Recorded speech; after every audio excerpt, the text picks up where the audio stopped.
Circus company వాళ్ళకు government ఒక ఉత్తర్వు ఇచ్చింది. ఏందంటే, మీరు సర్కస్‌లో వన్యప్రాణులు ఉంచకూడదు. వాటిని అభయారణ్యంలో వదిలిపెట్టండి అని చెప్తే, అందరూ కూడా సర్కస్ కంపెనీ వాళ్ళు అభయారణ్యంలో ఆ వైల్డ్ యానిమల్స్‌ని వదిలిపెట్టారు. ఆ వైల్డ్ యానిమల్స్‌ని వదిలిపెట్టినప్పుడు అక్కడ ఉన్నటువంటి చిన్న చిన్న వేటాడే కుక్కలు సింహాన్ని వేటాడి మరీ చంపేశాయి. అసలు ఎందుకు ఆ సింహానికి ఎందుకు ఆ వేటాడడం రాలేదంటే, ముప్పొద్దుల 3 పూటలా ఏం చేశాడు సర్కస్ కంపెనీ వాడు? వాటికి మాంసాన్ని బకెట్ల కొద్ది నీళ్లను మంచిగా అందించి సోమరిపోతుని చేశాడు. దాన్ని జనారణ్యంలో నుండి అడవిలోకి వదిలిపెట్టాడు కదా! వదిలిపెట్టినప్పుడు దానికి వేటాడడం తెలియలే.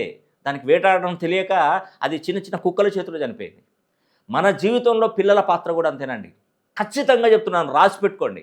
నా పిల్లోడు గోల్డెన్ స్పూన్‌తో పుట్టాడు. నా పిల్లోడికి వెండి కంచంలో అన్నం పెడతాను. వాడికి కాలుకు మట్టి అంటకుండా నేను వాడిని పెంచుతాను. వానికి బ్యాంక్ బ్యాలెన్స్ 200,00,00,000 ఇస్తాను అనంటే సరిపోదండి. సింహానికి కటౌట్ ఉంది.